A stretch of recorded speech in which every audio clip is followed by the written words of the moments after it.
Approval of Fiscal Services meeting minutes, July 19th, 2016.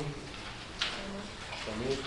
Thank you. This time I'd like to make a motion to move Butterfield number 8, approval of the revised lease agreement, up on the agenda.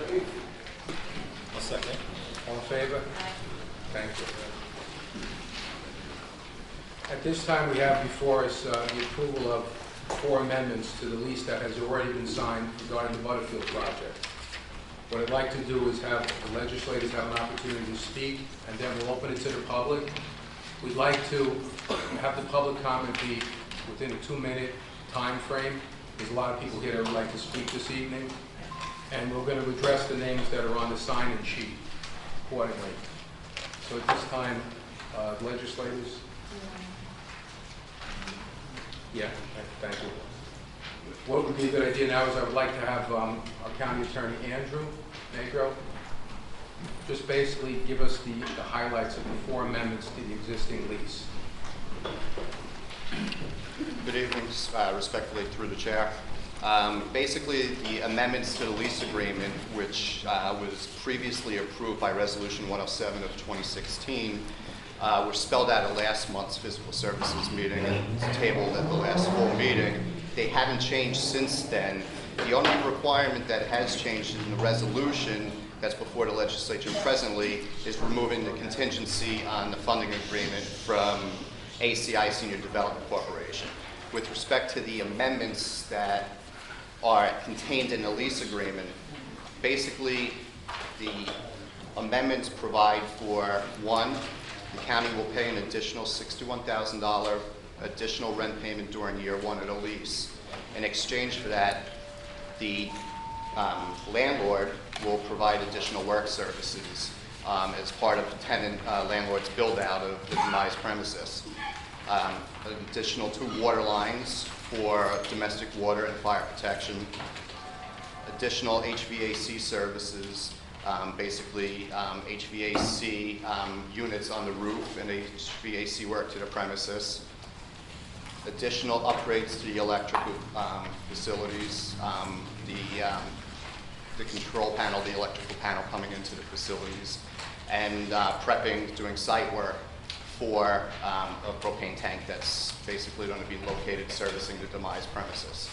The lease amendment also provides to confirm that the Office for Senior Resources will provide bus servicing as part of its program that's going to be operating at the demised premises in conjunction with its nutrition program. Those are the simple amendments that are presently before the legislature for consideration and approval. They're the same ones that were before the legislature last month, and that's what differs from the lease agreement form that was previously approved back by Resolution 107 of 2016. Thank you. Thank you. Okay, I'd like comments from the legislators. When we open it to the floor, I'd like to stick to the point of the amendments in the lease, because we already have a current lease that has been signed. So I'd like to zero in on those particular items. Comments from the legislators? Chairman Albano? Yes.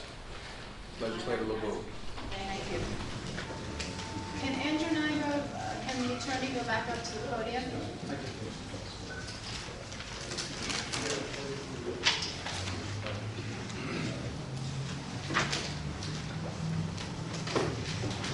Hi, Andrew. I have a couple of quick comments and questions. On the first page here, the commencement date is July 1st.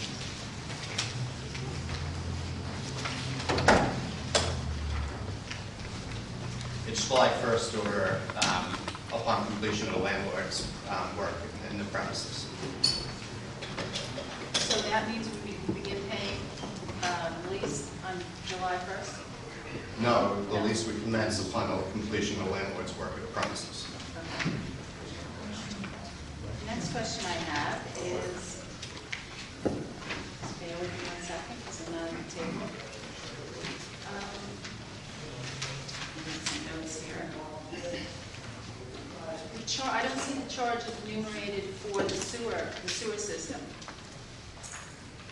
there's costs in the lease that say that we'll be paying for hookup to the sewer and any repairs to the sewer.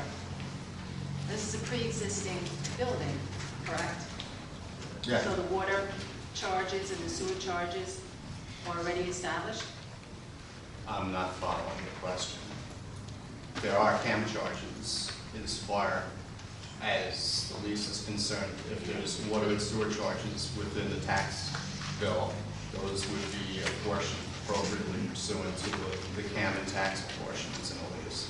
Okay, so the 30,000 that's enumerated for the taxes in the lease, those include that's 52%, you know, because in the lease it says that we're responsible for 52% of property taxes. And the current taxes, as is, are $66,000. I'd have to look at the tax bill. Okay, well, I got that from finance, I have a copy of it. Usually the percentage, the pro rata share of the CAM charges is equal to the real estate taxes. In the lease, it shows our share, our proportionate share of the CAM charges at 14%, but yet our property taxes are at 52%. And there's no provision in the lease. So in other words, the project has not been fully developed. So right now, the taxes are $66,000, but there's no provision in the lease to protect the county. Once this project is fully built out, the assessment could be $5 to $6 million. Right now, the assessment is 1.2, according to finance. The percentage of the county's responsibility for the property taxes is 52%, which is based upon the county's proportionate share of the space in the actual building, in the Lahey Pavilion. Basically, whatever the taxes are at any given year, the county is fixed at that 52%, which is the county's allocated portion of the premises. It's not of the entire site. There's an annual adjustment provision in the lease, which basically the lease, the CAMs and the additional rent, the taxes, will be adjusted every year to reflect the actual taxes as they come out. I looked at the language, I don't interpret it as that. It looks like we're responsible for 52% of the taxes. 52% of the taxes of the taxed premises, which is the building. Okay, I'd like to try to limit this to the 4 changes in the lease. We've already approved the lease, so if we can stick to the four items in the lease that have been amended, that Well, would I be still the best. have, through the chair, I have questions that I'd like to have answered. And that's why we're Are having they this meeting. referring to the 4 items that we've changed in the lease? No, I'm referring to the lease, Well, Carl. we've already signed the lease, so I can't. Well, we haven't executed the lease. Yes, we have, No, we and were now told these it are wasn't 4 executed, revisions. that there were. Okay, I'm not I would gonna like talk- to keep it to the 4 revisions of the lease, because that's what's before us today. The lease has already been signed.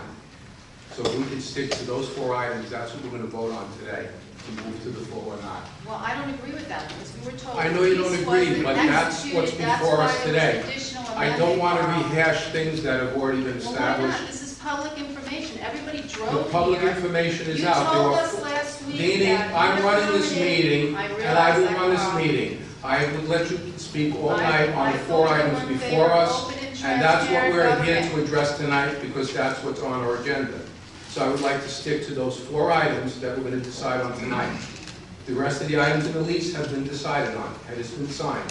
So if we could please stick to that, and we'll have the proper That's kind not, of meeting. somebody's not telling the truth. Deanie, that's your opinion. Unfortunately, I don't know what to say. Andrew, thank you. Thank you. Anything else on the 4 items that anyone would like to speak to? As far as the legislators? Yes, legislator Wright. How can a subsequently submitted bond resolution be part and parcel of the lease amendment ratification if it's not before the Fiscal Services Committee? That's not yet been submitted to the legislature. So I don't understand how it can be dealt with by another committee. Doesn't the Fiscal Services Committee need to understand the financial implications of the proposed amendments? Yes, on number 9, we have a bond resolution for $1 million, which is $500,000 more than we first anticipated in light of the fact that the donation agreement has been removed from the lease. I also, I don't know if this is the time, but I must put in, I have an additional here for revised estimated costs. I know at the last meeting, we were concerned once we lost the $500,000, and we were very much in favor of trying to scale this down in some way. So we had requested to look at the numbers again and see where we can come up with some savings. So I'd like to make a motion for additional that I have from Todd Zwirgert Architects, which has been asked to look into this, this revised estimate of what these costs will be, which is $1,280,800.00. Do I have a second? I'll second. All in favor? Aye. Thank you. Kevin? I'm sorry. Yeah, Legislator Adenizio. Okay, I don't know if I can bring this up now. It's number 23 on the lease, permitted use. I would just like to bring something up and ask you to possibly modify the lease this evening to possibly include a community center, because as it reads now, it says the senior community center facility shall remain a center open to the general public for all Putnam County seniors and can only be changed with the written permission of the landlord. So I would like to ask if that is possible to be done this evening. I think that's a great idea because community center and multi-purpose uses are ideal. What I would say is I would be very much in favor of that if we'll just make sure it doesn't conflict with any of the planning board requirements or anything in town. We'll look into that if we can amend the lease before we sign it. I think that's a great idea. It makes a lot of sense.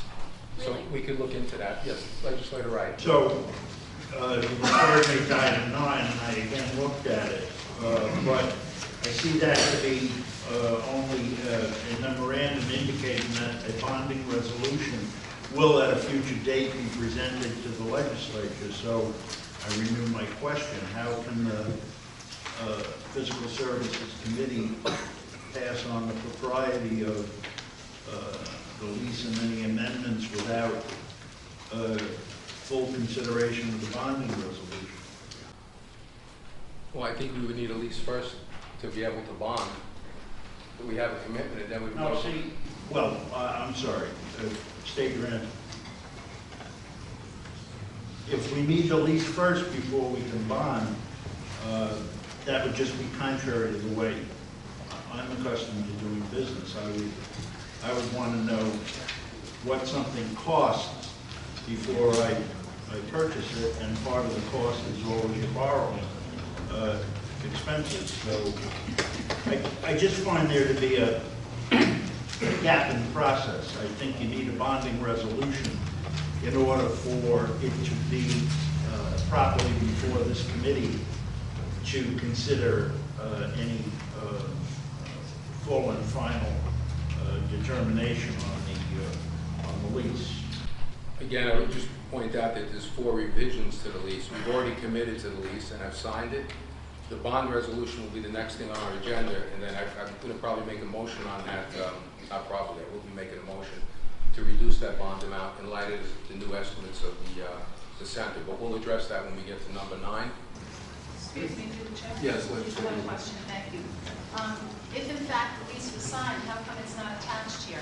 There too. The executed lease, where is it? We signed it. Where's the copy of the executed lease? How come this is not executed? Or Because we have revisions in the lease, that's what's in front of us. And that means the lease is not valid, the prior lease. No, we have revisions to the lease to vote on. We have a signed lease, and now we're addressing the revisions. That's fine. That's what's before us. You're saying, wait a second, this is what you're saying. You're saying that it was executed. Where is the executed copy? It was done. Where is it? Where is it? Wherever it is. It's not. Why isn't it attached to this agenda? This If it is was the revision. executed, Okay, we can keep going in circles here. No, we're We have not. a signed This is lease. These are the important. facts. Let's deal in facts. We have a Let's signed deal in lease, facts. and before us tonight are revisions, proposed revisions. That's what we're discussing tonight. Legislator, Lease was approved not executed. by the Right. legislature. The lease was approved, and not once, but twice. The 52% is subject only to 52% of the Lahey building. The Lahey building is 12,000 square feet, So it makes perfect sense to send the 52% is half, based on the fact that we are leasing 6,000 square feet.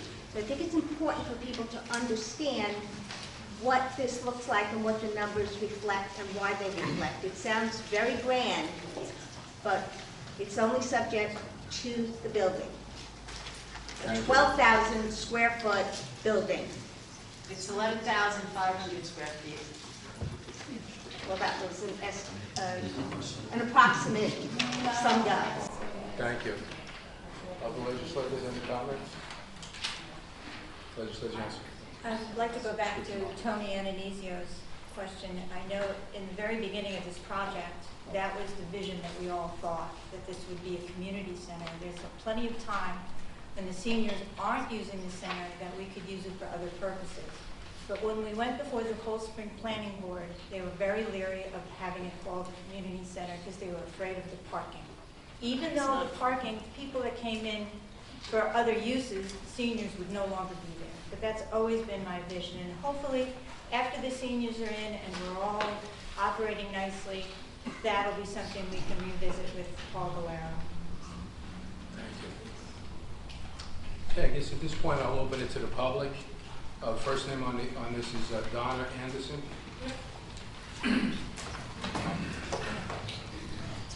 Hi, Donna. Can you hear? Yeah. Can you hear? Yeah. Okay. I have a petition signed by 307 people.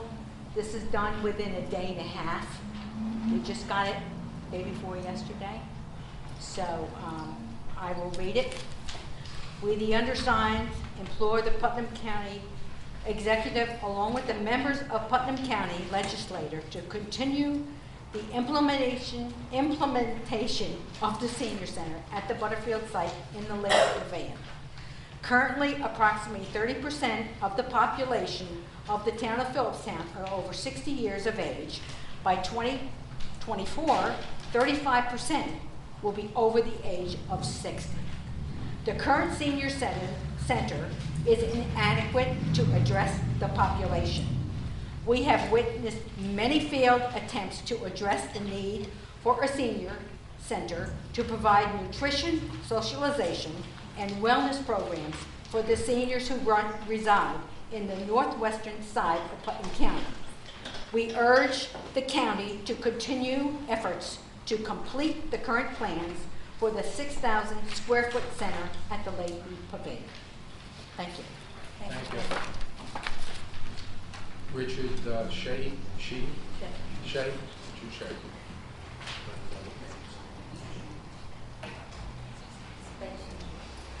All right. Hello. I'm Richard Chan, Phillipstown Supervisor. So I just wanted to touch on 3 quick points. I want to have faith that the legislature has negotiated the best lease possible. I know that there's a lot of concerns about that, so I'm just putting that out there. I know that the lease has been approved. I know there's still a lot of process to go, though. Sounds like there's some amendments. So I feel like negotiating the best lease possible is going to give a lot more confidence to the general public. The second thing I would say is this project's being built. So with or without a senior center, with or without the participation of Putnam County, this project's going ahead. It's just whether or not the town of Phillipstown benefits by getting a senior center. County money's going into it. That's our county tax money. This is an opportunity for Phillipstown to realize, a project that's been on the books in the town for 10 years. So whether or not we get a senior center, we're still going to be paying taxes. We're still going to receive a tax bill next year, and I'd like to see that tax money going into the town of Phillipstown for this project. So I want to be clear about that. I think the seniors have waited a good long time. Thirdly, I think that I know the idea has been floated to go back to square one and try something else. We pursued a lot of those avenues, a lot. And we did talk to the vets about the American Legion for about a year. And we made some headway, not a lot. But it can't be portrayed as this will be a panacea. There's going to be costs involved, even if that were possible. And I honestly, I'm not a big proponent of that. I think that You're going to have to negotiate for the property. That's not going to come for free. You're going to have to build a building of some sort. There's going to be costs involved in that, which is going to mean architects, engineers, planners, all the things that are involved. Who's going to head up the project? Who's going to own the property now? Who's going to pay the attorneys? So it's not as if, and also there are neighborhood concerns there. I know that, I've heard them. So there are a lot of things. This isn't the sort of thing you say, well, we just go over here and that's it. The same costs will be reflected. I don't know to what extent, but I do know that when we did the North Island Firehouse, it came in at about $330 a square foot. So public works is never cheap. We have prevailing wage laws, and those can add quite a bit to it. I'm not against prevailing wage laws in any way, shape, or form. It gets good union work in there, like these guys. I think that I'm a strong union supporter. So I just want to say that I'm hoping that this thing can get resolved. We've been going down this road for a long time. I do want to see the best possible lease negotiated, but I do thank you for your work on this. So that's Thank you. Thank you very much.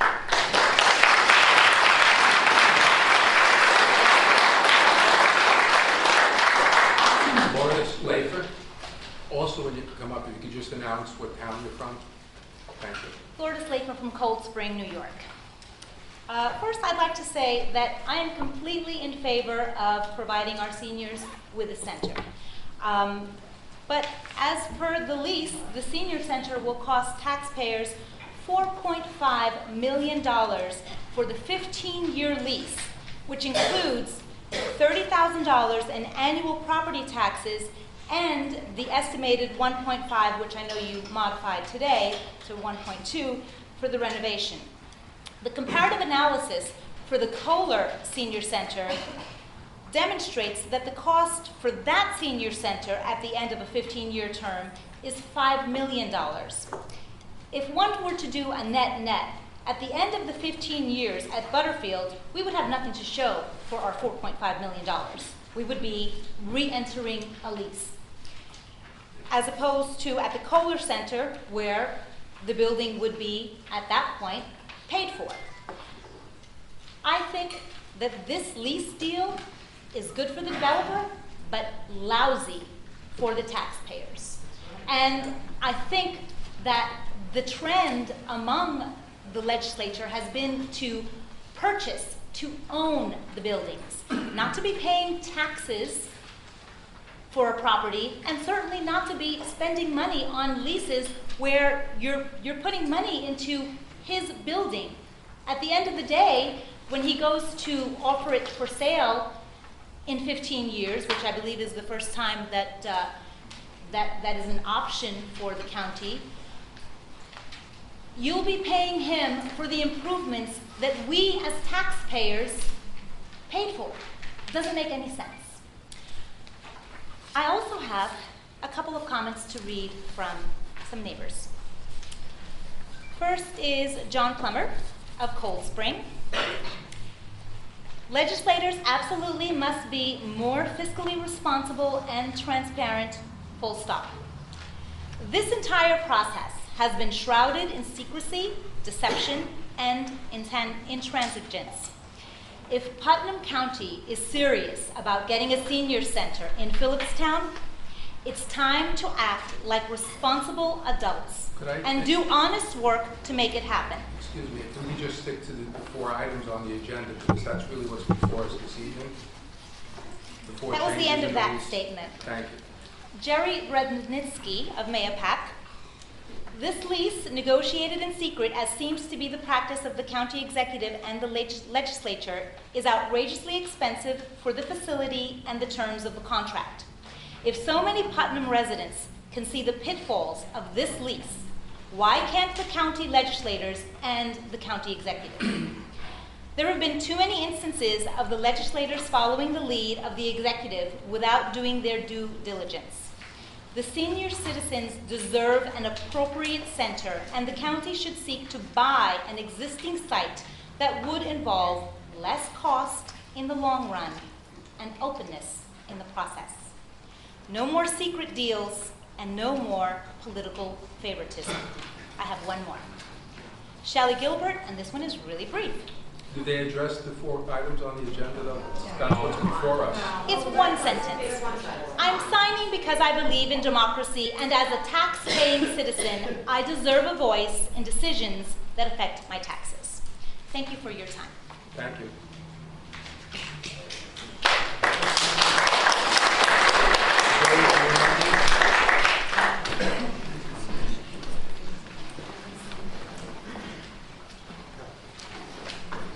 Evening, everyone, or late afternoon. As you know or may not know, I'm the mayor of Cold Spring, and I've been involved in politics, or at least as an elected official in some capacity, for 15 years.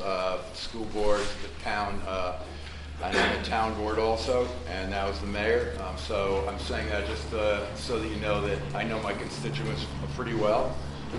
And I've been through situations that you are now going through, maybe slightly different. When I looked at the agenda, and the reason I'm here, it was, approve revised lease agreement for the senior center. I took off work. We actually had an earlier meeting today to approve bills in the village, so I could be here. And now I'm hearing that I can't speak only on 4 items when the agenda, which is posted, doesn't say that. So I would like to make a statement regarding this whole lease. And maybe, I guess the biggest question is whether there is a lease signed or not signed, because that seems not clear whatsoever. There is a signed lease, and what we're voting on tonight is a revision to the lease, which is 4 items. That's what's on the agenda before us. And the signed lease, why is this not possible for anyone to get a hold of, or why have people like, elected officials asked for this and not been able to get a lease? And where's the transparency? Because I know, as I sat as the president of the school board and on the town, and now that this kind of action would never be tolerated. It just wouldn't. It's like, it's not transparent. We don't know what's going on. We can't comment on a lease. We can't say, this doesn't seem right or that. It's not to end the lease. It's not to try to derail it. It's to try to understand it. And we can't even do that because we, as government officials, aren't getting the information. And if this were for you, and this probably does happen to you from the state, I'm not sure, and I'm sure this is a situation you wouldn't be comfortable with. And it's not responsible for our constituents to be voting on or letting taxpayer money, whether it be from Phillipstown or Putnam County or the state, to just be used in a manner we don't understand. So I'd like to make a comment, but if you're going to cut me off, and I can. We're limited to 2 minutes. If you can make a quick comment, that'd be fine. Thank you. I appreciate that. I just, what I'd like to say is, that I ran 16 years ago, and at the time, I was running for a candidate for the Haldane School Board. The reason the issue at the time, which moved me to run, are strikingly similar to the issues we're now addressing. A new state-of-the-art, sound familiar? School was being proposed. It was to be designed by a New York City firm at a cost of, I believe, $20 million. My concern was not for myself, but the seniors and the longtime residents of Phillipstown. The most important of those seniors was my mom, who, God bless her, is now 89 and going strong.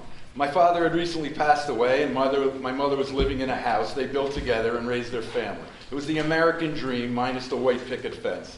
She was now faced with living on one Social Security paycheck. The idea that the school was proposing such a grand project struck me as insensitive, at best, to the folks who built the town, and so I ran. I didn't run because I didn't see... I don't want to cut you short, but we really have to stick to the agenda. There's so many people want to speak. Right. We're really concerned with the topics. The bottom line is that the people, Yes. the people that I represent, many of them are concerned that this is being done, the transparency of it and the cost of it. The cost of it and not being able to own that property is ridiculous. The terms on this agreement are ridiculous from what we've known and gathered only because a reporter disclosed them, not because of the transparency of this board. It's upsetting and it's not proper way to run a government. And that's what I'd have a lot more to say, but... That's your opinion. Thank you.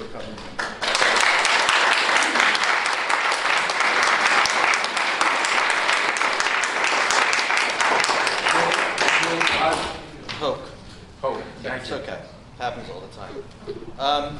I'm going to briefly read this petition here that's over 200 signatures, and then I'll make a comment. Greetings, county legislators. In May of this year, you voted to approve a lease with Butterfield Realty LLC for a 6,000 square foot facility in the Lahey Pavilion in Cold Spring.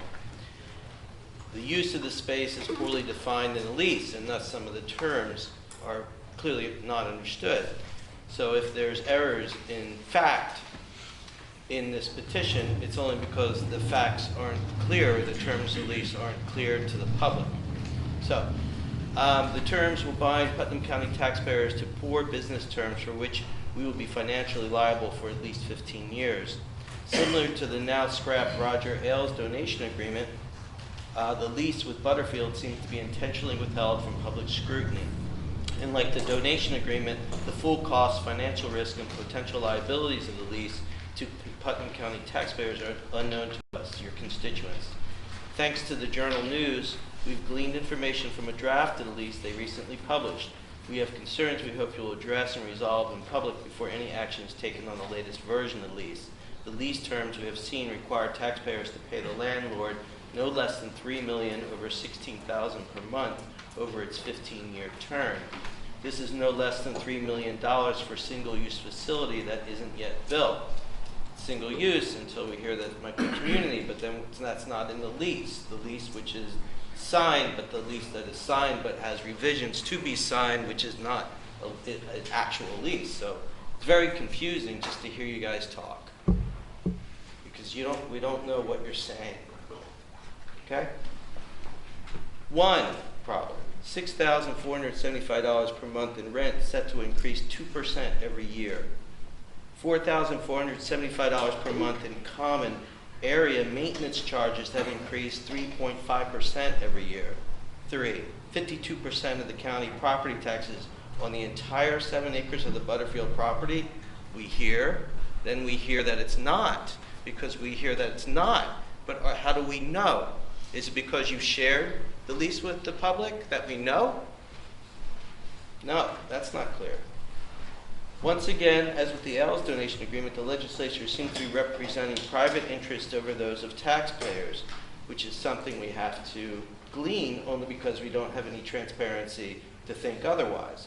Once again, taxpayers are left to doubt our legislators' representation of our interests, the interests you were elected to protect, which is reasonable given the lack of transparency. If you lead us to a conclusion that there is some sordidness in the deal, something that the taxpayers are left on the hook for, and then you present no facts to clear that up, that's the only conclusion we can come to. This lease should contain business terms that reflect best practices, etc. We would like A, a shorter term with no penalty for early termination, B, no use restrictions or obligations on the lease space, C, share of property tax proportionate to the amount of space to be used by the county, D, a lower rental price, lower maintenance costs and lower administration fee, E, the right to audit actual maintenance charges and expenses, F, appropriate reimbursement to the taxpayers for labor and materials spent improving the property, G, an option for rent to own that ensures taxpayers are not forced to buy back or pay twice for renovations or services, H, a limitation of liability for public services like water and sewer connections on the private property. This goes on. I'll just say that it's signed by over 200 people at this Okay, point. we're going to limit it to 2 minutes, and again, the topics. That's two. I just spoke for 215 people. I just want to ask if I could have my 2 minutes. Okay? Because it's not really me that I was speaking for. All right? So, if that's laughable, you represent me, right? That's not laughable. Would you like to Democracy speak is not for 2 laughable. minutes You for can't laugh and 250? snort. I mean, Would you you like to represent- speak for 2 minutes for each of the 250 people? We're just Yeah, trying to run a meeting. I would, but I'm We'd being like to quiet. run a meeting in a productive manner. Go ahead. Please do. I'm waiting for it. The notion here, my concern is the fact that our seniors deserve a wonderful center. Our community deserves a wonderful center. I would love to see a wonderful center built. I would like us to own it so that seniors 15 years from now can go to it. So that when I'm a senior, I can go to it. Because when the owner walks away from his commitments, the senior center walks with him. I'm going to be a senior in 15 years. I'll be a senior in 10 years. If it's 60, we're calling seniors. I'd like the center to be there, and I'd like the union people to build it. Now, last time we were here, we were talking about prevailing wages not being included in the lease. That Mr. Ailes. Okay, sir, that information is not correct. Could you please just address the... That's not true? That's not true. That's incorrect. Show us where the prevailing wage laws are enacted. It's simply not correct. Okay. I'd be glad to meet, show you Show after us. the meeting. Can you? It's not correct. Okay, if it's not correct, I'd love for you to show us. I am show telling these you- guys the lease that says their work's going to be honored. Their That's work what you is can do. absolutely, because we respect the unions, and In their work law. is absolutely... Please don't speak to the legislature. As a union member myself. And I'd be glad to show you the documentation. I'd It's love- totally incorrect, so please just Okay, state I hope the facts. union's seen it. I realize you don't understand all this, but... you No, have it's to not that state I don't facts. understand. I'm just asking you to You said that at the verify. beginning of the meeting, sir. You want me to trust, I want you to Okay, verify. I am telling you that's That's incorrect, it. and I'd be glad to show you that. If you need me to show you, that'd be You fine. asked us to come to this meeting so we have a good Sir, back and let's stick to the forth. facts. You've had your 2 minutes, let's just... Once the client- Thank you. Okay? Okay. Thank you. No. James. Steve Bellotto.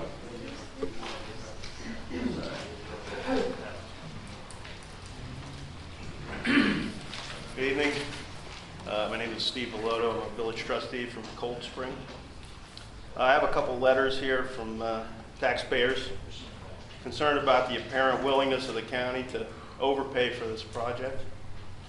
We hear reports of an open-ended contract that does not require public bid and includes a high liability for the county on the taxes. What you've said here tonight, originally people thought that we were picking up 52% of the entire facility, whatever you want to call it. So that changes that a little bit, but these are concerns that people can't just look at the document and see for themselves. They're very concerned that there's a lot of things going on that they aren't privy to, and they have no influence over. And they're paying for it. This is their money. It's our money. But I have a couple letters here from people from Cold Spring. I have Alara Shahab Eldin. I hope I said that right. If the full terms of the lease were reasonable, there should be no problem making them public. Releasing partial information, much of which indicates scope and program changes, exorbitant price increases, and a high taxpayer burden without explaining a commensurate benefit to the community and taxpayers is unacceptable.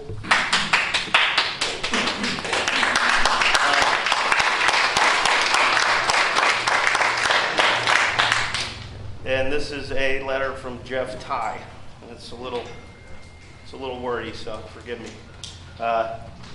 In a Highlands Current article on August 12, 2016, titled "Officials Look for a New Path on Senior Center," it states that, in quotes, under proposed lease, the county would occupy 6,000 square feet of Lahey Pavilion for 15 years at a cost of $3.5 million. $3.5 million over 15 years is $233,333 annually. And according to County Executive Mary Ellen Odell, in November 2013, the annual expenditure was going to be $75,000. Also, an article by Aaron Freemark in 2013 states that this payment will be not only for the senior center, but also for the space for county offices. Odell mentioned 6 specific services: the DMV, personnel services, tourism, sheriff's, women's resource center, and the senior Sir, yeah, center. that's not in the lease right now. Like I said, It we'd like... currently is not. No. They would not know that, neither would I. So what, he continues. He continues, what changed that warrants the annual increase from $75,000 to $233,333? If this is not an apples to apples comparison, I'm very interested in understanding the differences that justify the huge cost increase. Also, besides serving as a gathering place, I'm interested in seeing a list of services that will be provided in this new space.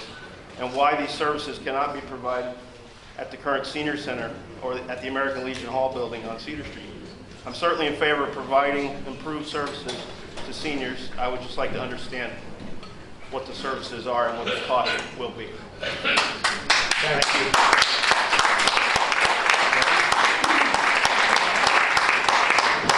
Dana Bowles, Hi. Dana? Yeah, I'm Dana. Hi. I'm Dana Bowl. I'm a resident of Cold Spring. And I'd also like to read some statements. This is from Laura Kaufman of Cold Spring. Is this how representation works? I am enraged by the absolute failure to consider our valid concerns regarding the terms of the lease agreement for the senior center at Butterfield. You seem to be excellent at saying one thing and then acting in another manner. We are asking for reasonable action and have been for many years. I am disillusioned and disappointed by how this legislature operates. And I wonder if it is our lack of skill, or more darkly, politics of power over representation. It is a disgrace that it takes countless hours of work by your constituents to get your attention about the mess happening in our backyards. You are working for our communities, not the developer, and certainly not the celebrity monsters. We want an amazing center for our seniors. We really do. Not a quagmire that will weigh down our pockets for years while not serving the elders for whom it was meant. Please, consider spending more time connecting with us, not on Tuesdays at 6 p.m., when, if we really want to make a stink, we get to be heard. That doesn't really work so well, as we are seeing now. There are plenty of minds willing to help this lease work well. Please, listen to us. And from Sam Oliverio from Putnam Valley, New York.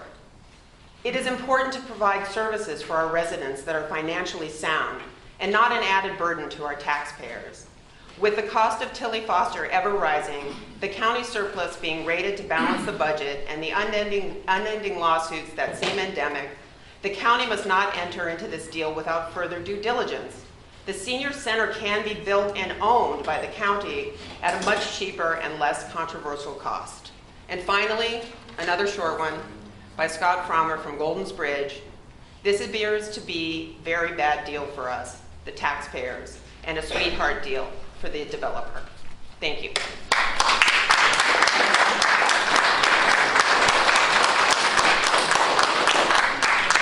Dar Williams. Thank you. Cold Spring. I have comments to read from our neighbors, but after hearing this, I just want to say we came to this meeting and been told that we can only speak to these amendments and not a lease that we're told has already been signed. This is indicative of the ways that we've felt continuously misled and not given access to this process. And I just want to let you know that this whole process has been a wake-up call to the people in our town and in our county. We've been connecting the dots with one another and communicating with one another. There are lots of people who have been commuting. They're hard workers who read contracts for a living, and we finally said, please just look at this. And thanks to the Journal News, we've been given access to this lease, and they've been shocked. They couldn't be here today. Many of the people who were reading these leases and were reading these deals are here tonight, and they have been vilified in our press. And I just want to say there are many people in the county and in our town who are finally communicating with each other, and I would respectfully reach out to people in other towns, representing other towns. This whole project is going to cost this county so much money, and they're going to look at this and really wonder what they're being led into by this one Phillipstown project. It will not reflect well on any of the legislators who are involved in it. Now I'm going to read some of the comments. Carol Filmansky from Cold Spring, New York, said there needs to be transparency on this issue. There may be sympathy for seniors who would like a center, but the county and the developer cannot be given carte blanche to bully the community, threaten lawsuits, and label those who ask questions obstructionists. Eliza Starbuck, Cold Spring, New York, I ask that our legislators operate in a transparent manner and allow the taxpayers visibility to all contracts that are going to affect our town's physical structures and tax budgets, as they will affect our tax needs and requirements in the future. Taxpayers understand that new developments have costs and take a lot of work and negotiations to move forward. When our legislators make responsible choices, and taxpayers support their efforts and appreciate the work they put in. In order to earn our confidence, which in recent years has been degraded, transparency and accurate information reporting to the taxpayers during the process and before decisions are made is necessary. Our legislators should have nothing to hide and should hold themselves accountable to the taxpayers. Thank you.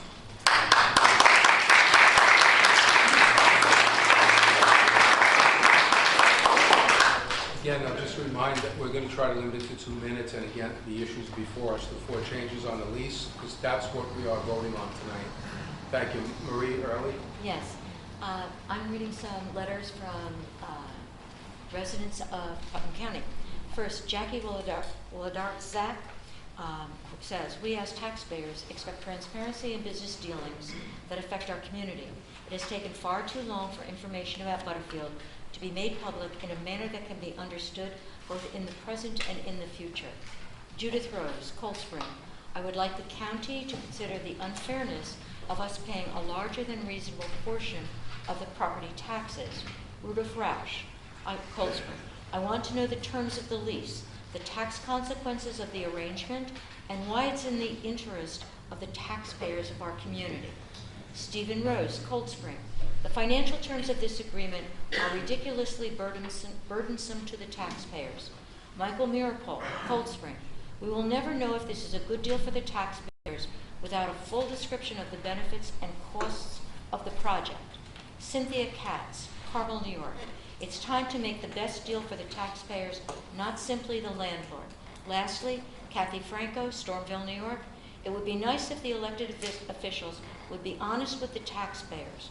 Why won't they be open and honest about this lease? Time for all of them to go. Thank you.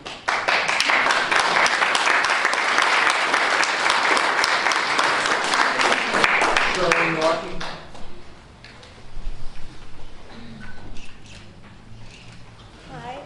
Hi, I'm Shirley Norton, and I live in Cold Spring in senior housing. Can you hear me? No. Now, can you hear me? You got to speak loud. I have to speak loud. Okay, can you hear me now? Okay. I'm Shirley Norton. I live in Cold Spring in senior housing, subsidized housing. I've lived there for 4 years. The first time I came here was about 3 years ago, and I don't know all of your, the stuff that's been spoken about because I'm not a financial person. All I know is when I first spoke, I decided to say what I know. And what I know is, as you all know, we need a senior center, and I've followed this for 3 years. I've been to a lot of meetings, I've heard all the arguments, but what I'd like to say tonight, I guess, is that you have an agenda. You have 4 items to vote on, and there's speaking about a lot of problems. They want to see the lease. I don't know about that. All I know is I'd like you to vote tonight, and make your decision. The lease has been signed. We've been hearing this for many years, for at least 3 years. I've been listening to all this stuff.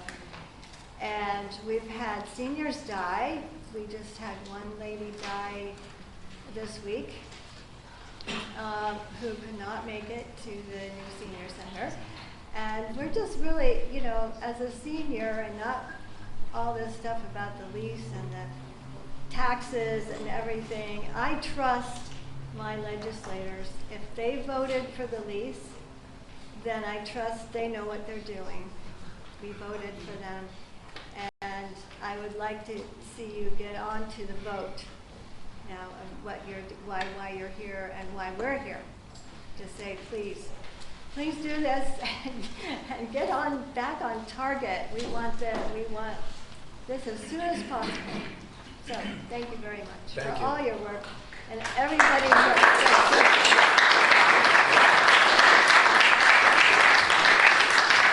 Jim Zatoli.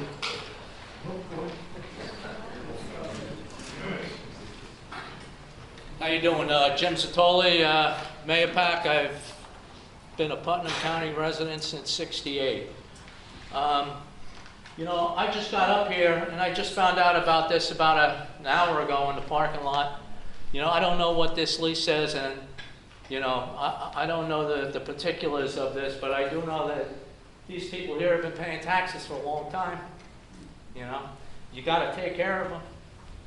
You know, and I would suggest to them, find out how these legislators voted, and come October or November, you let them know about it. Thank you.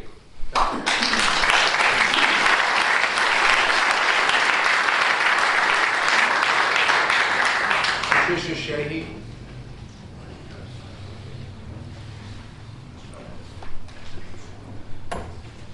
Actually, I didn't come here with a prepared statement tonight, but I did come here to represent the seniors of Putnam County. I am the director of the Office for Senior Resources, and I have constant contact with the seniors at many of our sites, and with some of the seniors that are here tonight, and some of the seniors that are home tonight as well. And you know, this process has been a very, very long process, and people constantly become disillusioned with the inaction of government in moving this forward. And I will say, when I took office in 2013, and I've told this story before, I showed up at the American Legion in Cold Spring. It was overcrowded. It was the St. Patrick's Day party. It was safe because no one could fall down because it was so overcrowded. And at least 3 or 4 of the seniors said to me, Pat, you've got to get this senior center built at Butterfield. And that was long before, you know, the current developer was at that site. So coming in as a director, I heard firsthand that Butterfield was, for a long time, the considered site. And I will say that I do know that the prior director and members of the staff looked for other sites in the area, and they just weren't there. So, you know, tonight you have 4 items on the agenda before you to look at in terms of amending the lease. And I've listened to the arguments, and having been in situations before where I come before town boards and legislators as a public citizen, not as the director of the Office of Senior Resources, I think I have learned over time that we elect our officials to do our business.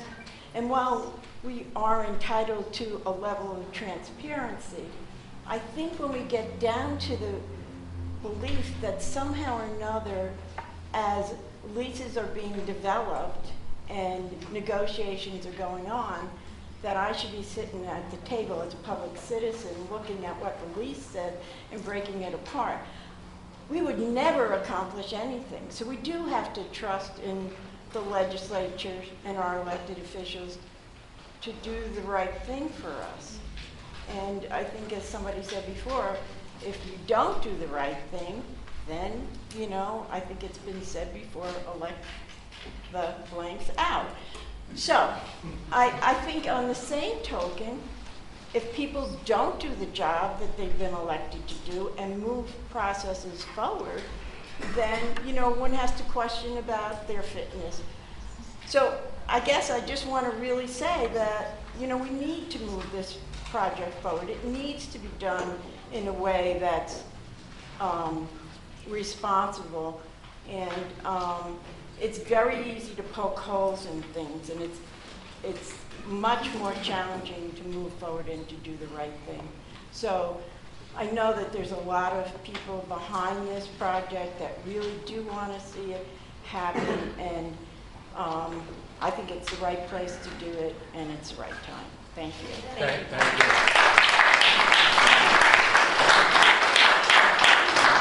Ed Cook.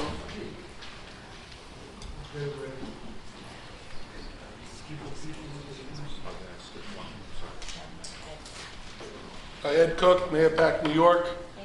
One of the things, we're in favor of the 4 amendments, first off. One of the things, after 15 years of operation in a building requires maintenance. The landlord will be responsible for that maintenance with probably a minor charge to us. Putnam County has a county planner, so in 15 years, let's not be here again. Donna Anderson has been talking to me for 4 years about a senior center. That's 4 years she hasn't gotten to use a senior center in Phillipstown. We have 10,000 building tradesmen in Putnam County that pay our taxes. We are in strong favor of building this project, and hell, we're in strong favor of building another one 15 years from now. But let's have it planted and proper.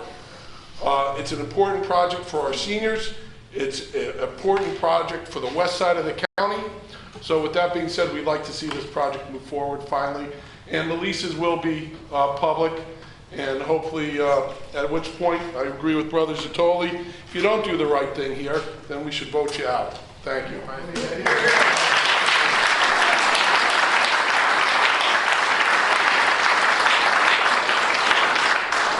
Joseph Rambuti. Is Joe here? Okay. Kathy Croft.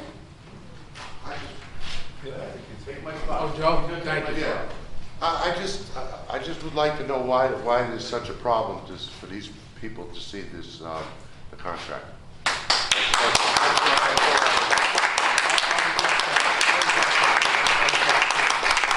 I will address that when everyone's done speaking. Okay. I understand.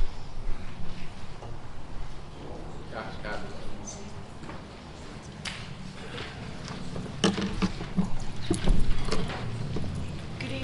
I'm here to read a letter from Lynn Eckhart, who unfortunately couldn't be here this evening, to the legislature. Unfortunately, I'm out of town this evening and I'm unable to attend the legislative meeting. Please enter my comments into the record. It is often said that government's job is to ensure our residents' health and safety. Obviously, quality of life should also figure into the equation, but at what cost? Before I continue, it's important to note how firmly I believe that seniors are imperative to a healthy, well-balanced, and diverse community. Seniors raised us, and in many cases are helping to raise our next generation. Their well-being should be of the utmost concern to all elected officials. That said, as our taxes keep rising, it becomes less and less viable for middle-class seniors to remain in Putnam County. The Senior Center in Phillipstown is a case in point. The county legislature has a fiduciary duty to secure the best possible care and programs for the lowest possible cost. Yet it seems that the new center in Phillipstown will serve approximately 30 seniors, having a cost of almost $25,000 per year, per capita per year. This is simply not sustainable and will burden other seniors throughout the county with higher property taxes. I urge the county legislature to rethink entering into this unsustainable lease. Obviously, this was written before she knew it was signed. It is a poor financial decision that will negatively impact property taxes throughout the county and leave us with little to show after 15 years. Sincerely, Lynn Eckhart. Would you like a copy of this? And I just wanted to make a comment for myself because I think it's really great that backup papers are attached to agendas, but I didn't see the lease amendment attached to the backup papers, the 4 amendments that you really wanted us all to talk about. And I think next time, because you were able to do an amended agenda saying that the venue had changed, so if you could just put additional backup papers, attaching to the agenda, that would be appreciated. Thank you.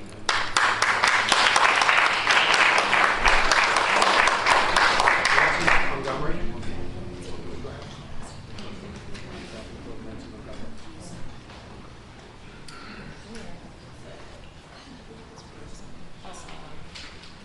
Hi, I'm Nancy Montgomery. I'm the Deputy Supervisor of the Town of Phillipstown. And even after 9 years of doing this, I'm still nervous and don't know what I'm going to say. My heart's pounding, but here we are. And I guess I have some questions, and I sit here because I don't know, and I've heard you say, you don't understand. No, I don't understand. I'm glad to hear Kathy say, give us some more information about the backup agendas. I know it was there on the website, but I just found it after spending a half a day looking for it. So what I did see was the agenda with these changes. I couldn't find the items that were to be changed on the agenda, so I know I'm supposed to speak to those, but because I didn't have any time to prepare, I hope I can just speak. You know, we're all here for the same reason. We all want a senior center for our senior citizens. That's been a known fact since before I took office. And it was a known fact that I have been and still am an advocate for the seniors. Up until about 3 years ago when I was pushed out of this process, and now it's so unclear to me and I don't understand, and I just want some clarification. You say that a lease has been signed. Has it been signed by this committee? Has it been signed by the legislature? Is it signed by the developer and the county executive? I'm a little surprised because we, as a town, 4 years ago, I believe it was, signed a letter of intent to participate in this project. Now, why wasn't this lease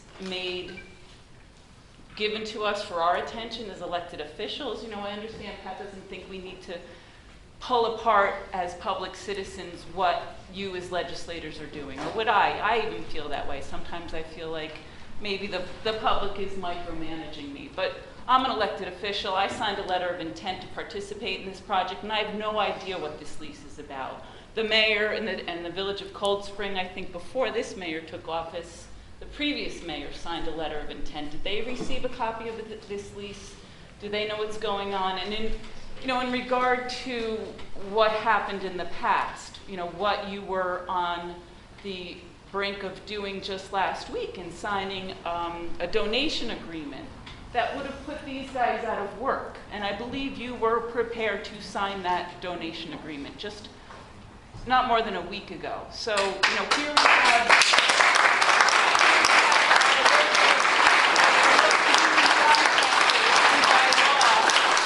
lawmakers are held accountable for those legal documents. So, I'm here because I'm sick of being,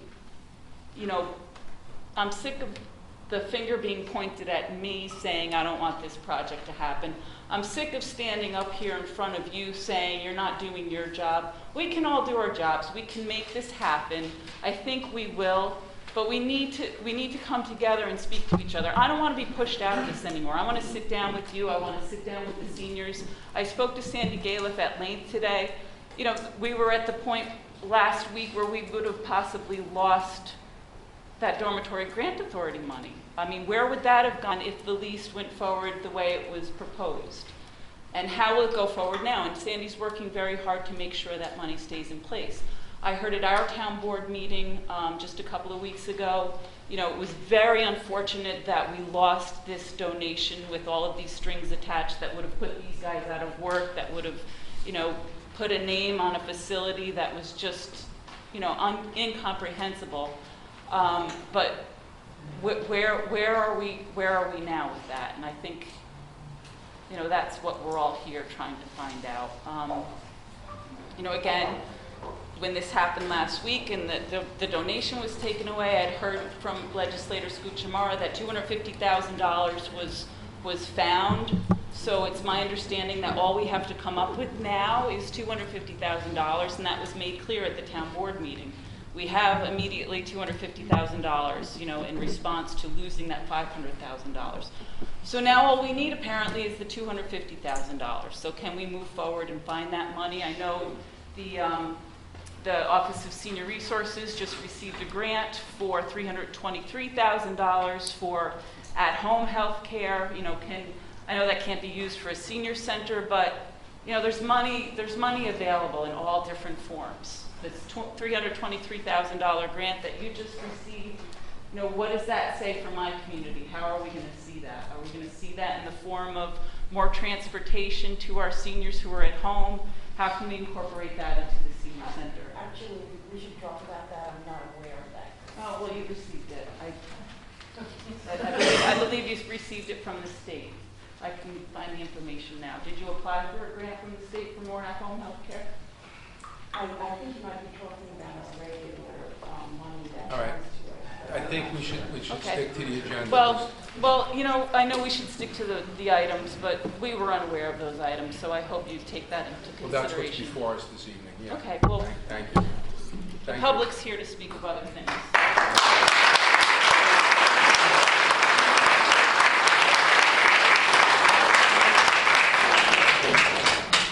Margaret Yankelheim?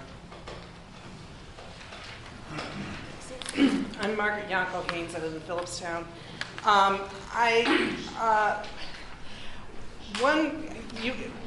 Mr. Albano, you keep talking about we should talk about these 4 things. Well, you know, I saw the agenda, and then I said, oh, well, the backup will tell us what is going to, he'll have the lease, and it'll be marked with the amendments on it. And I kept paging through, and it wasn't there. So thanks to David McKay Wilson, at least an earlier version, it says revised 4/14/16 copy of the lease was available. I naively assumed that David had gotten this from the county website because I figured I just wasn't finding it. So I sent an email to the legislature and got a response from a deputy clerk that advised me. The reason I wrote it was because the copy that I had of this, I think prior to whatever these amendments are, was missing the second page. And so I asked for a copy of the second page. And it was replied to me that the revised lease agreement that is on the Physical Services Committee meeting agenda is considered part of the negotiation process and is therefore confidential to the public as is any proposed lease presented to the legislature by the county law department. Now, I'm sitting here and you're telling me this lease has been signed and executed, so it is not a negotiated, you're negotiating amendments, but the lease itself document is a signed agreement. And yet, I was not allowed, I was told by the county legislature that I was not allowed to see this signed final agreement. So I have questions about that. The other thing is you continue to repeat this 4 amendments, 4 amendments, 4 amendments. There is nothing in any of the information that was given to citizens, anything about what these 4 amendments were. They were sort of mumbled by and I just very quickly mentioned by I assume he's the attorney at the beginning of this meeting. I tried writing them down, but I could barely hear him. There's nothing in any of the meeting agenda things that say that comments are going to be limited to those amendments. No one has ever been able to comment on the lease itself because until David McKay Wilson published it, nobody had seen the lease. So how could citizens come and comment on things? And I'm perfectly happy to have my County Councilwoman Nancy Montgomery stand for me and comment on it, but she hasn't even seen it. So I find this extraordinarily disturbing. The other thing is just a technical thing. There was a commentary with Legislator Ballew about the commencement date. And my reading, and I thought the attorney indicated that the lease payments only started once the building was completed. But that's not what the agreement says. It says that's not what he said. It says 2 months after. That's what he said. No. Yes, it is. No, what he said is once Calero does his work, then the lease agreement. Well, that's not what the lease says. The lease says that rental payments start 60 days after the commencement date. The commencement date is defined as the date upon which the landlord completes the demising wall separating the demised premises. Therefore, once a wall is set up, not the completed proposal, not the completed building, but 60 days, once they've marked off the space, we have to start paying lease payments. And that's not what the attorney said. So that's a concern of mine, because 60 days, this project isn't going to be done. We're going to be paying for a facility that is not going to be usable. I don't know. How long is it expected to take? Shame. So that really bothers me. So my main comments go to the fact that, you called for us, Mr. Albano, to participate. You said, why aren't citizens coming and talking to you and listening? Well, you don't provide us any of the information so that we can come prepared to speak. So, and I also want to just briefly read a few comments from other of my friends back in Phillipstown. Noel Croft simply wrote, I want sort of echoing my comments, I want public disclosure before signing a long-term lease. Robert Palestra said, having the else paper spoon feed us what they want us to know doesn't work in this age of social media. Enough of the secret deals. The west side of the county wants some open dialogue. We deserve it. Michelle Cupper says, I live in Cold Spring and pay taxes and want a much more transparent process and plan. Robert Langley Jr. said, the public has a right to know. And Janice Palestra said, I'm a concerned taxpayer and I vote. And I guess one question I would appreciate your asking, if we have a signed and executed lease agreement that the county entered into, why is it, according to your deputy in your office, your deputy clerk, why is it a secret document that's confidential from the public? Can you answer that? Will you answer that? All legal documents until they're executed, okay? You said they were executed. We signed, the legislature approved the lease. You said it was, no, you said specifically that it was signed and executed.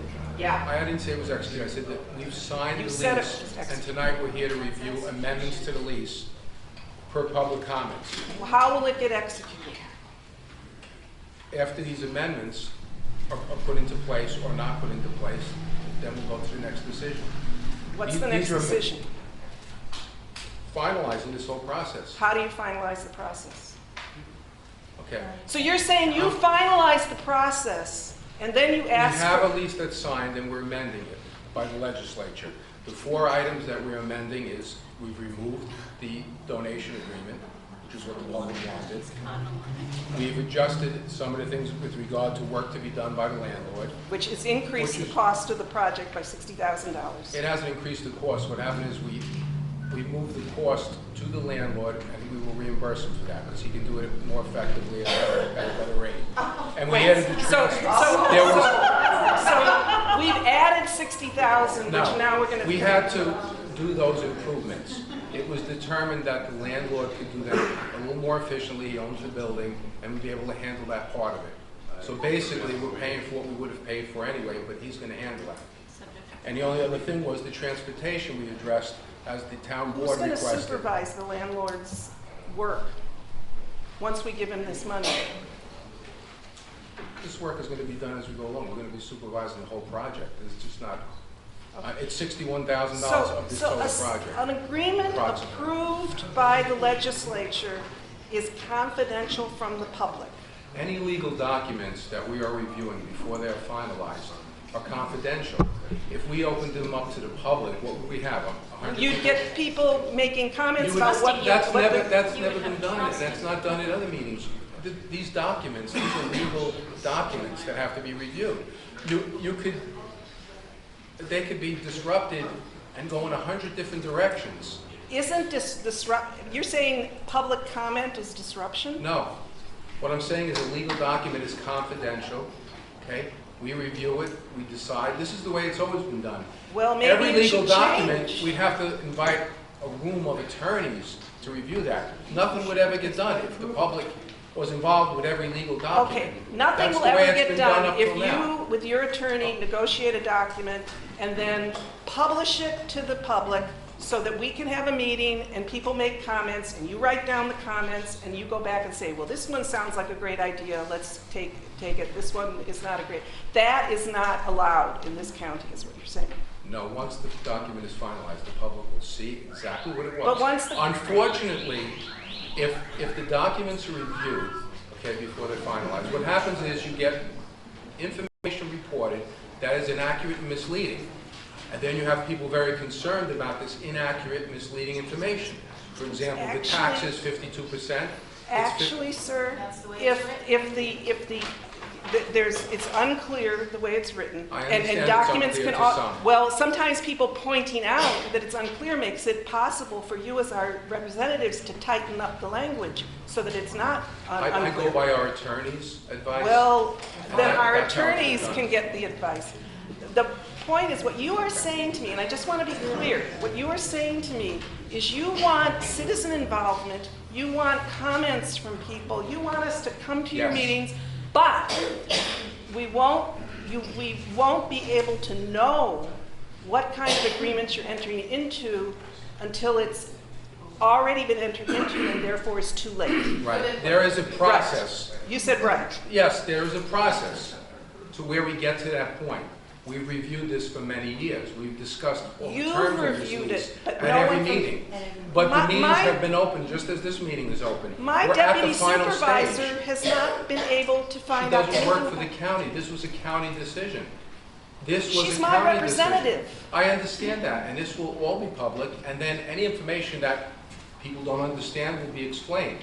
Up until now, the public has had It's not input. that we don't understand. Let me We don't repeat. So what you're Let's try to saying be is it clear. will be made public at the point at which there is no chance for any changes to be made to it, because it's now a final binding agreement. Yes, and the way we got That's to what that you're saying. point Okay, yes. is by Okay. public input and discussion over many, many meetings. What That's how we public get to that input can point. there, how can there be public input? I said on these 4 little tiny amendments. You couldn't even reveal what those amendments were. All right, we're And yet you discussing this evening. and yet you say the comments that people make have to be limited to those 4 tiny amendments. Well, that's what we're voting on this evening. If we go back and Then review why everything aren't they again, nothing will listed? get Why done. aren't the amendments listed in the agenda? They're in the lease, and that's why we're But we don't discussing have a them now. copy of the lease. We We don't remo- know what you're amending. I'm confused again. We don't know what you're amending. We removed the donation agreement because it's no longer available. Okay. Does anybody have a problem with that? Well, why couldn't you say that in the It's in the meeting? lease. But we don't say Your agenda, We're setting it this now. thing, that's the public document, the agenda. That's why we're having the public meeting. Because we don't know that from this agenda. You know, we have been, these women will verify that we have been discussing this lease for 3 years. Every physical services committee meeting, we have been talking about this lease. Not the specific, Not this not the lease. specific Yes, we have. provisions. I haven't seen half these people at these meetings. I've seen all these people in the meetings. They come, they ask Because questions. you bust them over. You paid to bust them over. Oh, you did. I saw them all get off the bus. Okay, please, Well, I'd like to run the meeting. all I'm asking is that you consider a change in the Putnam County legislators' procedures, that when there's a signed agreement, as this lease you said has been signed, at least at that point, prior to the amendment process, that the citizens be allowed to see the document. It is absolutely, and also prior to signing it, prior to the meeting at which you sign it, it should be made available to the public.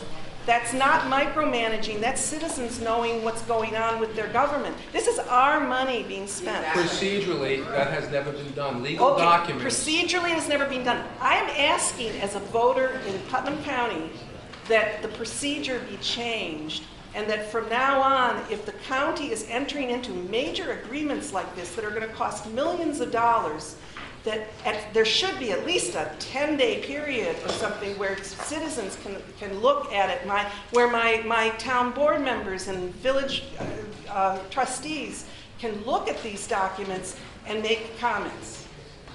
Okay? So that we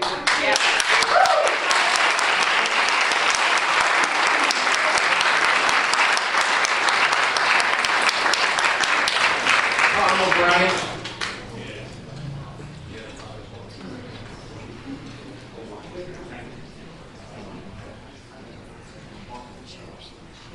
My name's Tom O'Brien. I'm a representative for Local 21 Plumbers and Steam Fitters. We have over 130 members that live in the Putnam County. I'm not going to speak for them on the lease issue because I'm not from this area, but I do want to say if the project's going to go forward, you are getting the best workers that New York has, and you will have it on time and on budget. Seniors, look, as far as like a senior center, like this young lady said, she had a friend die. It's almost like watching waiting for the Boston Red Sox to win a World Series. Anything that happens in Putnam County takes forever. There is no industry here. This is a project that's going to bring some people to work, and it's something that's needed because taxes need to be, people are losing their homes and everything else. I hear it every day, somebody's looking for a job. So I'm speaking on when you're going forward with the project, as far as that goes, as long as it's built union, you're going to be paying the fair wage that needs to be paid to live in this community. And that isn't overpaying, it's paying for the job done right the first time. Thank you.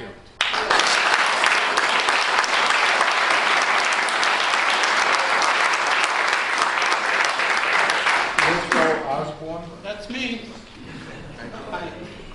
Hi. I'm really embarrassed. You guys are really falling down on your job. And it's shocking. There's only one person on this legislature who's actually doing her job, and that's Dinny LeBoux.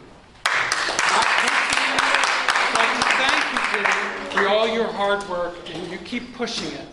And I'm really appreciating it. You work harder for me than my own representative. And that's amazing. Stick to the topic, sir. Okay. If I had known what those topics were prior to coming to the meeting, I would definitely stick with them. But I just have one other thing to say, Barbara. Would you like me to repeat really the surprised topics? you've fallen down on your job. So Would you like me to repeat what the because topics if you've are, sir? been taking Sir, care of sir, this for so long. this is my meeting. I want to be productive. There's no reason for anything except the topics that are before us. That's what we're going to address this evening. Okay. So please address Then those topics. those topics that were not on the You know what they agenda. are now? Would you like me to repeat them? If you have No, I know what they are now. All right. Do you have anything to say about them? Because we'd like to hear it. No, I don't have anything specifically to say about them because I just found out about them before I came to this meeting. All right. Well, Barbara, you need to work harder to work all right, for but I us, appreciate you being not here. I would like to whoever. run the meeting.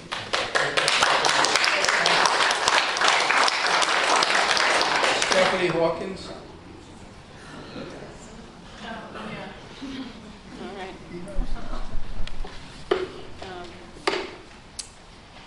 Right. So, thank you for accepting public comment. I want you to know that, well, you remember the August 2nd meeting, and at that meeting, you said you would schedule this one later than 5:45. No, I didn't say you that. did, yes. No. And I No, want it was to suggested. express my deep disappointment that you didn't. And it's important to me that when you say you'll do something, that you follow through on it. I think it's really ridiculous that taxpayers in this county have to plead with their representatives for follow-through. And I think that only 2 minutes, guys. First, real quick, because the agenda was printed here, I took a copy. I see number 8. It says approval of the revised lease. It doesn't refer to amendments, and it also refers to what we're doing is we're approving revisions to the July 2016 lease that was tabled as recently as August 2nd. So between August 2nd and now, I guess we're given to understand that the lease was signed, but you've kind of chosen several different adjectives and verbs. So I don't believe you. And I want to address the entire legislature on this. I'm here to express my deep and abiding concerns about the terms of this lease as it's currently constructed and the decisions made by this representative body regarding its promotion and sponsorship. You are willing to pay above market-based rent on a triple net lease. You are willing to pay a very high common area maintenance charge with no upfront definition of inclusion or exclusion or any right to review or contest those charges. You are willing to pay 4 times your fair share of property tax. And I understand there's been discussion here, and I love discussion. And Legislator Nasarino, I appreciate that you corrected us and you said, no, no, no, it's for the Lahey Pavilion only. And I would say to your attorney that your attorney needs to make sure that the lease is revised to reflect that, because that's not what your work says here, sir. And you are accepting as your own work, on behalf of the taxpayer, work and expense that is typically that of a landlord: demolition, separation of mechanicals, telecommunications networking, electrical systems, water services, sewer services, and even replacing windows and doors at full cost. That's taxpayers' money. And you've heard other people say it, that on the other side of this, if the county, Carl Albano, if the county were to purchase this facility, it would be at full market. And that's how it's described in the lease, without backing out any investment. And that's bad business for the taxpayer. You need to make sure that the amendments to this lease include netting out the investments that taxpayers have made. The terms of this lease are not competitive, they are not reasonable, and they are not good for Putnam County taxpayers. I don't care where you live in the county, if you're paying property taxes, this is a bad deal for you. And I would ask, does the town of Kent, do your constituents agree with this investment? I would say no. And the town of Patterson, do taxpayers from Patterson agree with this, the pornographically huge investment in private property that you would have the taxpayers of your community make? I don't believe they do. I live in Phillipstown. I do not agree with these terms. And for the good of taxpayers of Putnam County, I ask that you alter your course, all of you, because you have to vote on this lease. I ask you to reject these terms as they are currently drafted. And I want to address, I think it's really important. I believe in protected, concerted activity. I believe in the National Labor Relations Board. I believe in union. I believe in prevailing wage. And you must know, don't laugh, I don't know. You must know that when they say that the landlord is going to do this construction, he is not bound by Wick's law. The county is. If the county is running this job, the county is bound. If the town is running a job, the town is bound. Butterfield Realty is not bound to honor your union. That's right.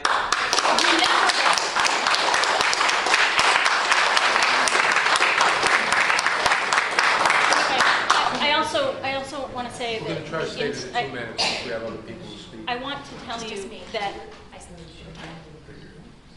finger. I'm not wagging it at you. I was on the village board for 2 years. It is smaller potatoes compared to the county.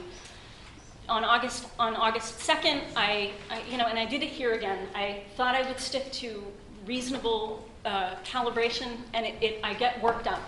And it's because I feel passionately. I know that all of you intend to do the right thing. Chairwoman Nasarino said we intend to do right by the constituents, and I believe that you do. And I really want so much for you to follow through. Follow through is so important. If you mean it, you must do it. I believe in a senior center. You think I don't? I do. I do, because we are all marching in that direction. And when you say, oh, somebody passed away, and it was such a pity that that person didn't see a senior center. You know, a senior center isn't going to save your life. It's going to improve the quality of your life, and I mean for it to improve the quality of my life. I'm 46 years old. I am going to be where you are sooner than I want to be, I'm sure. And I will want a facility, a good facility, and a facility that I don't have to be hemorrhaging money for. I own a small house in the village of Cold Spring. And I can't bear the idea that I am, and my fellow neighbors are going to be sponsoring a tax abatement for private interests. You must reject these terms. Thank you.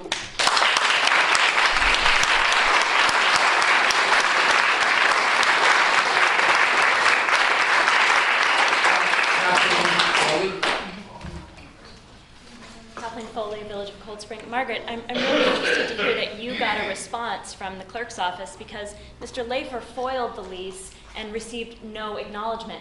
My experience with foiling things from the county via the website is that the clerk sends an acknowledgement that the request was made and then responds to it, either a yay or a nay. Mr. Lahey got nothing, and we have an unclear answer for Ms. Yonko Haynes. So there are all sorts of confusions here.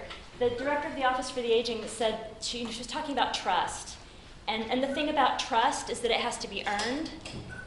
And what we've seen so far really doesn't inspire confidence. You know, we have a copy of a draft of this lease, thank you to LOHUD, and the Poughkeepsie Journal. And the thing you need to know about Cold Spring, and I'm so shocked that you haven't figured this out after all this time, because we've been talking about Butterfield for a long time. The thing about Phillipstown is we are full of people with gorgeous, beautiful, big brains who understand things, who can read, and who can understand. This lease, this draft, has been read by a number of professionals in the real estate field, in the development field, in the law field. None of them agree with what your attorney said. None of them agree with what you said, Ms. Nasarino. All of them come to the conclusion that we will be paying 52% for taxes, common area maintenance, insurance.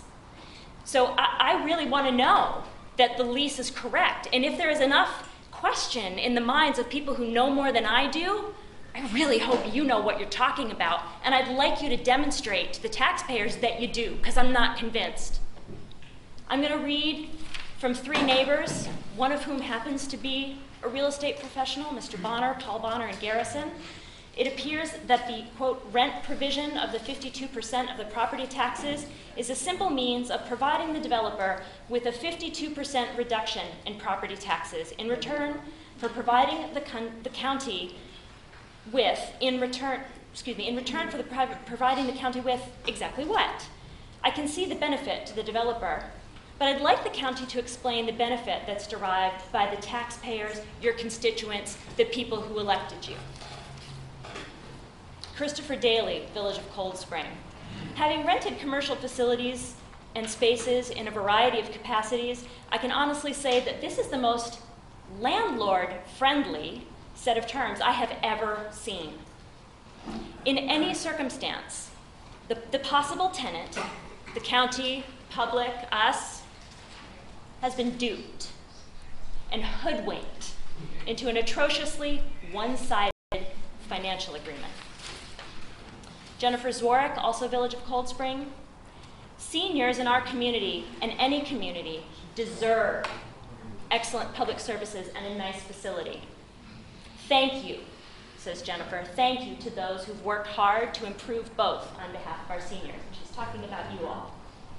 The Butterfield development seems a good location, but the lease should encompass terms that protect the interest of the public as a whole. A lovely but modest facility should be possible here.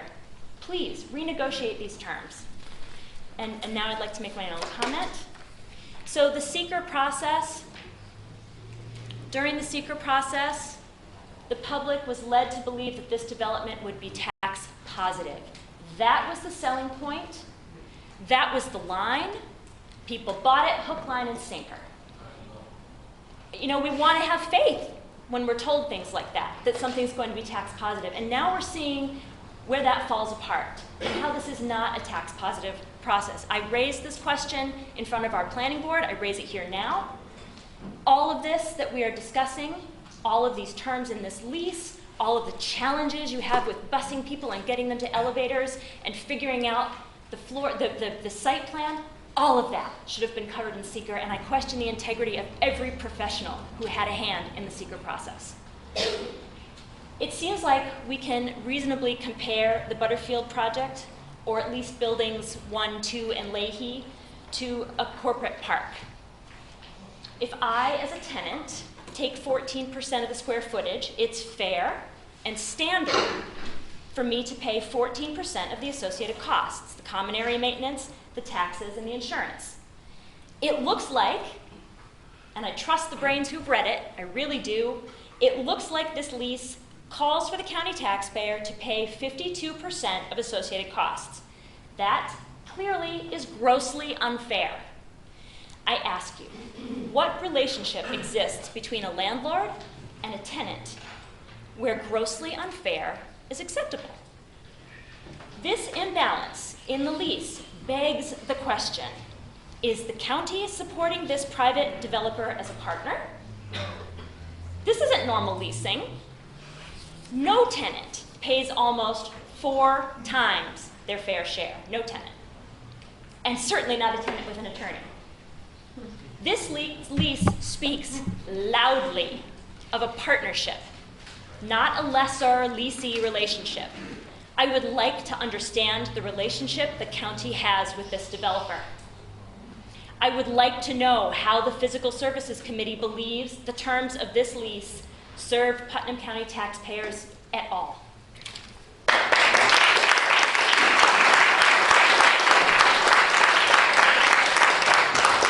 Okay, we're going to end the public comment. I'd like to make my comments with regards to many of the statements. As far as the time of the meetings, in almost 6 years that I've been here, I've heard one person ask me to make the meetings later. I have had many seniors ask me to keep the meetings early because it's easier for them to make it to those meetings. My statement was that if enough people asked me to move the meetings, I would. I haven't had that. I had one person ask me. As far as legal documents, we treated this legal document as we treat all our legal documents. There's no secrecy here. This is going to be public record. You could laugh, but this is the way it's been done with all our legal documents. This is the process. I understand people have valid concerns when they have misinformation. For example, the taxes. It's 52% of that building, which is what we occupy. Just show me, that's all. Okay, well, when you say show me, 100 people could say show me. If I'm wrong, please tell me I'm wrong when the lease is signed, it's in there. We will. As far as terms of the lease, 15 years, people have had comments on that. We're spending a lot of money. We want to know at least we're going to have a presence there for that many years. It would be ridiculous to spend this effort and be in there for 5 years. As far as purchasing, I've always said I'd be in favor of purchasing a building. That was never an option. We've never seen another site that was an option to purchase. Keep in mind, purchasing is not as valuable to the county as it is to an individual. You don't have depreciation. There's a lot of advantages for a person to own. With the county, if we build a building or we own a building, 15 years goes by and all of a sudden you need a new roof. We just did a parking lot for $500,000. The county building next door needs maybe $1 million work on the bricks. These buildings depreciate and there's a lot of expenses associated with them. It's not the same as an individual owning them. Again, if it was an option, I would be very receptive. It never was an option. With regard to the unions, we welcome the unions. They're a tremendous help. We have a lot on our plate right now. This is a great project. As far as the project itself, the project is moving forward. We have that, we're one little part of this whole thing. It was identified as a great site for the seniors. It made a lot of sense. We see a tremendous need on the west side of the county. Okay, and we don't know how to address that without finding a site. The site came to us, and we're trying to make every effort to make it work. When we lost the donation, this is a big hit. Fortunately, bond rates are down. We were willing to go bond the difference. Okay, it doesn't make us happy, but it still seems to make sense. When you look at the costs of our other senior centers, it's a great cost, but we really respect our seniors, and we think this is very responsible. The same way we do this with the veterans. These things are priorities to us, and that side of the county was definitely underserved. This opportunity is here, and that's why we're here today. As far as public comment, we've reviewed this at many meetings. We didn't just create a lease behind closed doors that no one heard of. These things were discussed many times. When we get to the final legal documents, at that point, we have to get them straightened out, moved forward, and then they're public record. If you could see what's happened here with these documents being out with misinformation, not being read correctly, people making statements for things.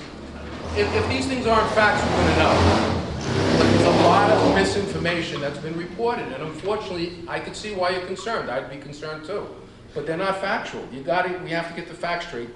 Tonight before us are 4 basic changes to the lease which make absolute sense to me. The landlord's going to do a small part of the work. We're not taking away from the unions. He's going to address the air conditioning, which is a little complicated. It's his building. That's about $60,000 in the whole project. Transportation, we already do that for our seniors, but we put it in a lease at the request of the town board. We removed the charitable donation agreement. That's a no-brainer. We saw where that went. So now we're back to the same lease that we've had with these modifications that make absolute sense. It's a good project. It's good for the community. It's good for our seniors. So basically, Chairman Albano? yes, legislature. Thank you. Full disclosure, I requested to the chairman that this meeting be pushed later on in the evening so people could all attend. After last week's meeting, when this place was packed, and the chairman assured everyone that they would be able to ask any and all questions regarding this agreement, and that he would accommodate a change in time for the public. And so I want everybody to know that I attempted to do that, but I was overridden. So That's the other correct. thing, You Carl, had excuse me, requested I it, have the- and I one have- other If I could just constituent. finish, because I won't remember. The other thing that I want to say to the unions, and I support labor union 100%, guys, we got tons of projects. This is a bad deal for the taxpayers. We're about to renovate 40 Glenida. They want to change the facade and the roof, and you guys can certainly bid on that job. This is a bad deal. Nobody would sign this deal. As taxpayers, nobody would approve the agreement. It's pro the developer. And unfortunately, That's your opinion. yes, There are Carl, 9 I have the legislators that floor, will and I decide have this. the floor, and this is a democracy. Now I lost my train of thought because you interrupted me. That's not difficult. Bad deal is pretty well done. Bad deal. Unfortunately, the seniors have been used in this entire process because it has nothing to do with the seniors and everything to do with people who are politically involved with the county getting a 15-year municipal lease. I know tons of developers in Mailpack that would take their eye teeth out to get a deal like this, to have a 15-year municipal lease with all the provisions and the escalation costs that are embedded in this lease. It is an embarrassment. It's dysfunctionality of government. People, we have the highest Legislator foreclosure Luke, rate. could you please speak to the Excuse topics me. that are before We this? have the I'm no highest longer going to foreclosure recognize rate you. I in don't the want to hear this state because negativity. people But can't I afford want to run this meeting. people I can't want to address afford what is government. before us at this Okay. time. We can keep bashing the legislators, bash the police.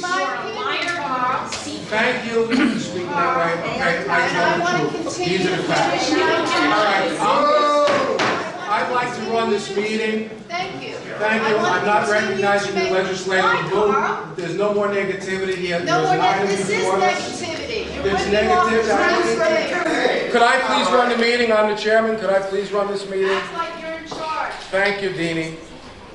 Okay, at this point, I'd like to make a motion to move this to the floor. Yes, yes. Legislator Wright. Just a couple of brief questions. Am I allowed to know the date of the fully executed lease that we are amending? Because at the August meeting of the full legislature, I was unaware that a fully executed lease existed.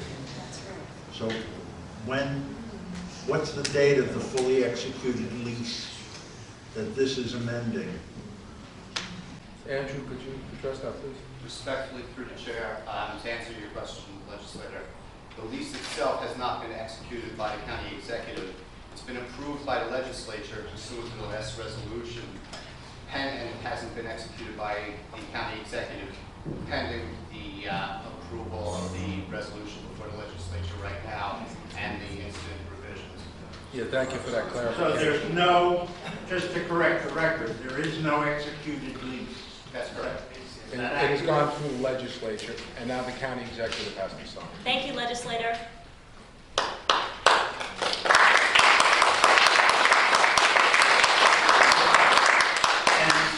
And the other would be a point of order then, Mr. Chairman of the committee. Again, I've examined item number 9, and I do not find it to be a bonding resolution. So I respectfully submit that you're proposing to approve a bonding resolution that's not before the committee and certainly should be. And then lastly,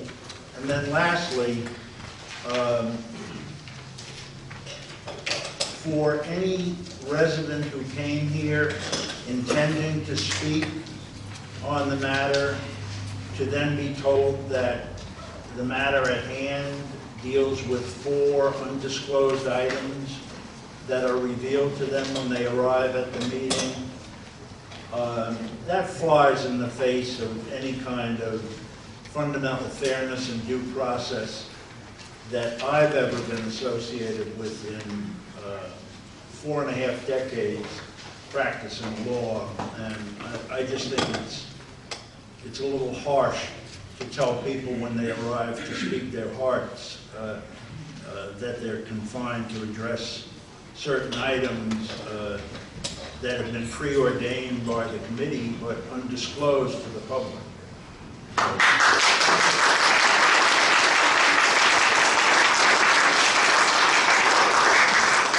For the purposes of productivity, I'm trying to stick to the issues that we addressed in this evening. We can take apart everything the county has ever done for all of eternity. Okay, I'm trying just to stick to the agenda so that we can do business as it should be. I had a motion on the floor to move this to the full. I'll second that. All in favor? Aye. Thank you. Thank you. What was that? We didn't hear you.